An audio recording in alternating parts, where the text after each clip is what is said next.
Bismillahirrahmanirrahim. Assalamualaikum warahmatullahi wabarakatuh. Alhamdulillahi rabbil alamin. Wabihi nasta'inu ala umurid dunya waddin. Wassalatu wassalamu ala ashrafil anbiya'i wal mursalin. Sayyidina wa maulana Muhammadin wa ala alihi wa sahbihi ajma'in. Amma ba'd.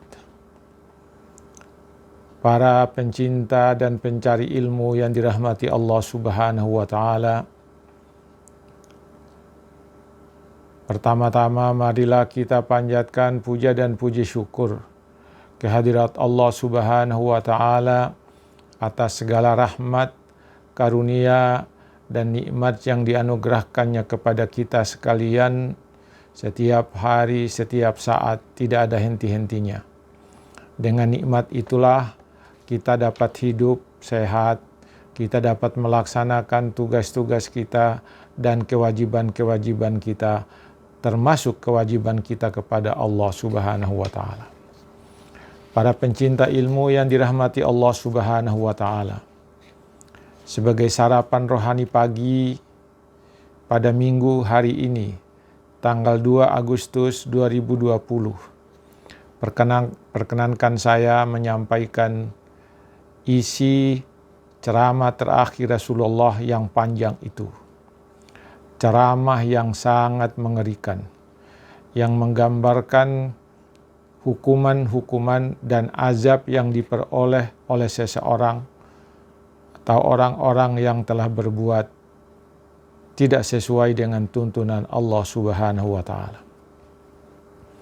Dalam ceramahnya itu Rasulullah melanjutkan dengan mengatakan begini: barang siapa yang mengimami suatu kaum, suatu kelompok atas izin mereka, dan mereka senang dengan imam tersebut, lalu dia menyederhanakan dengan mereka dalam kehadirannya, bacaannya, rukuknya sederhana, sujudnya sederhana, dan duduknya sederhana, maka ia mendapatkan pahala yang sama dengan pahala seluruh makmumnya.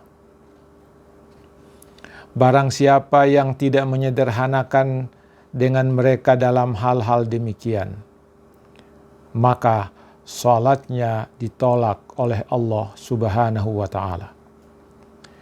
Kedudukan imam seperti itu sama dengan kedudukan seorang pemimpin atau penguasa yang zalim dan melampaui batas terhadap rakyatnya dan tidak melakukan kemaslahatan untuk rakyatnya dan tidak melaksanakan perintah Allah Subhanahu wa Ta'ala kepada mereka.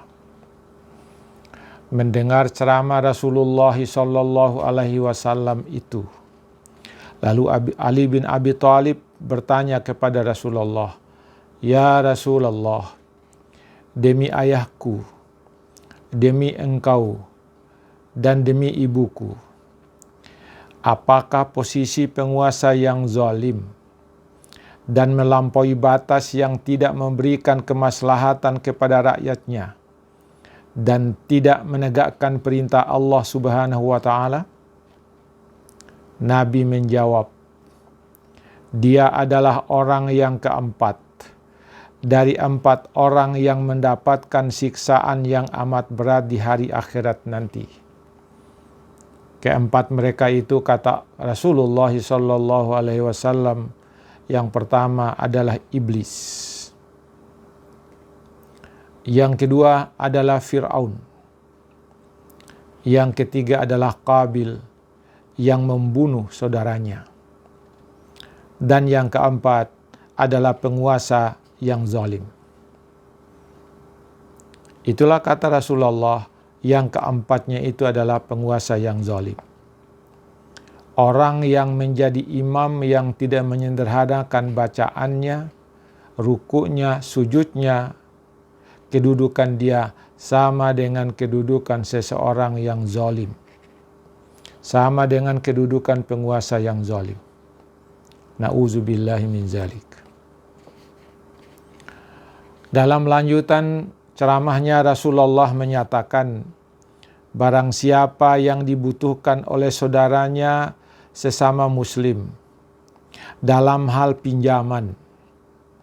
Jadi seseorang dibutuhkan oleh saudaranya, kemudian saudaranya itu datang kepadanya untuk meminjam. Lalu dia tidak memberikan pinjaman kepadanya, padahal dia memiliki kemampuan untuk itu. Maka apa hukumannya? Allah akan mengharamkan baginya surga. Na'udzubillah. Kok gara-gara tidak memberikan pinjaman?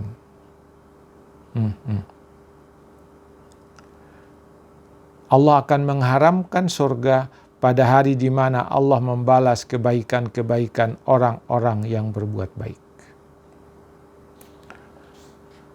Selanjutnya Rasulullah SAW menyatakan, barang siapa yang bersabar terhadap keburukan akhlak istrinya dan dengan mengharap keridhaan Allah Subhanahu wa Ta'ala, maka Allah akan memberikan kepadanya sebagian dari pahala seperti pahala yang Allah berikan kepada Nabi Ayub atas ujiannya. Jadi sebagian dari pahala Nabi Ayub akan diperoleh oleh suami yang sabar terhadap perlakuan buruk dari istrinya. Lalu istrinya itu akan mendapatkan dosa setiap hari dan setiap malam sebanyak pasir satu bukit. Na'udzubillah. Jadi dosanya setiap sehari semalam itu satu bukit pasir. Jika dia mati sebelum memuliakan dan meridhoi suaminya, bertindak baik terhadap suaminya, maka dia akan dikumpulkan di hari kiamat nanti dalam keadaan terjungkal, jatuh ke dalam neraka bersama dengan orang-orang munafik. Dan dia akan mendapatkan neraka yang paling bawah. Na'udzubillah, na'udzubillah, na'udzubillah. Para pencinta ilmu yang dirahmati Allah Subhanahu wa Ta'ala, dari ceramah Rasulullah SAW di atas, saya pertegaskan beberapa hal sebagai berikut. Barang siapa yang mengimami suatu kaum atau kelompok atas permintaan mereka atau atas izin mereka dan mereka senang dengan dia, lalu dia menyederhanakan dengan mereka dalam kehadirannya, bacaannya ketika menjadi imam itu tidak panjang, rukuknya tidak lama, sujudnya tidak lama, dan duduknya tidak lama. Karena apa? Karena boleh jadi di antara jamaah itu ada orang yang tidak terlalu kuat lagi berdiri, tidak kuat lagi rukuk lama, tidak kuat lagi sujud lama, tidak kuat lagi duduk yang lama. Dia apa yang dapat? Dia akan mendapatkan pahala yang sangat besar, yaitu ia mendapatkan pahala yang sama dengan pahala semua makmumnya. Subhanallah, subhanallah. Ini hanya gara-gara ketika dia menjadi imam, menyederhanakan jadi imamnya.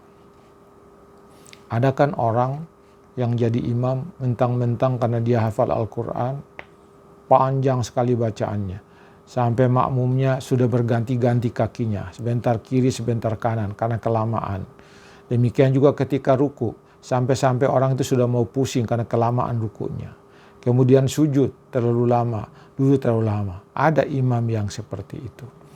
Ini yang dimaksud Rasulullah SAW itu menyederhanakan bacaannya, menyederhanakan rukuknya, menyederhanakan sujudnya dan seterusnya. Kemudian yang berikut,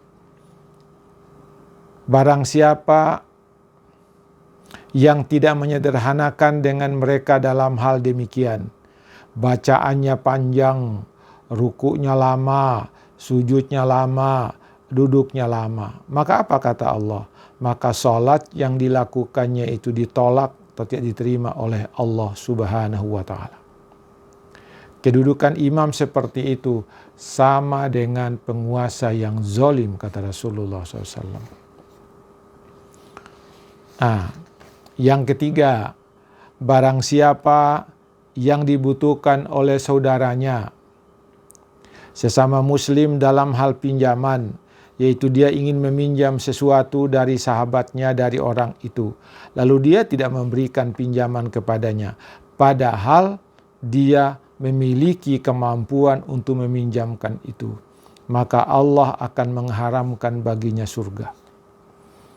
Waduh, gara-gara tidak meminjamkan uang membantu seseorang yang sulit, dalam kesulitan, maka dia nanti tidak akan dimasukkan ke dalam surga oleh Allah.